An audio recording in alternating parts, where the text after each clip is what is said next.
probably already know what QR code is by now, but if you don't, let me jog your memory a bit. Those tiny pixelated codes that appear all over consumer packaging, inside mobile apps, on public signs, basically any marketing material you can think of. Yep, they're all QR codes, our favorite digital engagement tool.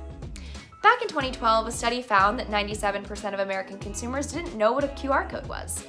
Fast forward to 2021, you're now seeing QR codes in the sky, on billboards, TV adverts, product packaging, in-store banners, movies, business cards, just about everywhere. In fact, 75% of American consumers say that they plan to use QR codes moving forward. If you're a brand or business on the fence about using QR codes, that should convince you. All right, in this video, I'll be talking about what a QR code is and some of its origins. Let's dive in. A QR code works in the same way that a barcode does, in that both are scanned and interpreted by other devices. Simply put, a QR code is a 2D version of a barcode. Every QR code comprises a number of black and white squares that represent pieces of information. When a smartphone camera hovers over the code, it automatically leads users to a prompt, asking them whether they want to view that information. QR codes date back to 1994 in Japan, when they were used by a company called Denso Wave to track vehicles during manufacturing. They were a good replacement for barcodes, simply because they could store more information. Many businesses followed suit, taking over this innovation and promoting its usage on a large scale. But QR codes never really seemed like an effective marketing tool, purely because a dedicated QR code scanning app was required. But as soon as Apple and Android smartphones introduced native QR code scanning capabilities, the technology saw a resurgence unlike before. Here's a little something that Snapchat CEO was overwhelmed by during a trip to China. Over 93% of the population uses QR codes for church donations, pet identification, wedding gifts, billboard advertising, and more. Convinced by the power of QR codes as an effective physical to digital portal, he then acquired a company called Scan and introduced Snap Codes on Snapchat. We also now know that Facebook and Spotify did the exact same with Messenger codes and Spotify codes.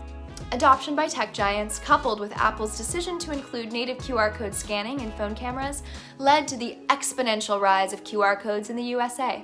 Their popularity was further accelerated by COVID, when restaurants had to switch to contactless menu solutions. From a business standpoint, companies find the balance between simplicity in usage and cost effectiveness, an ideal formula for marketing profitability.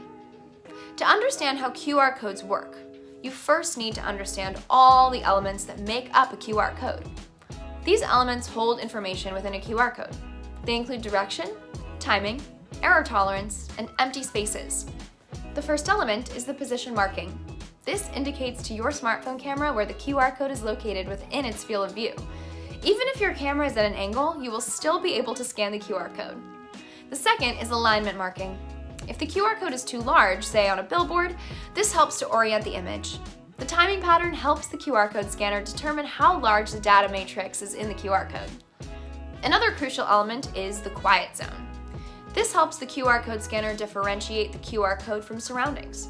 There are over 40 different versions of the QR code. The version information markers specify the one that is being used. The most common ones are versions 1 to 7.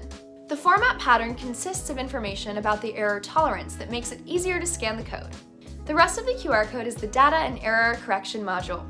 This is where the code stores the encoded data and has blank space surrounding them to allow up to 30% of the code to be damaged. Now, when a user scans a QR code, the QR reader identifies it based on the position markers. It analyzes the QR code by breaking the whole thing down to a grid. It looks at the individual grid squares and assigns each one a value based on whether it is black or white.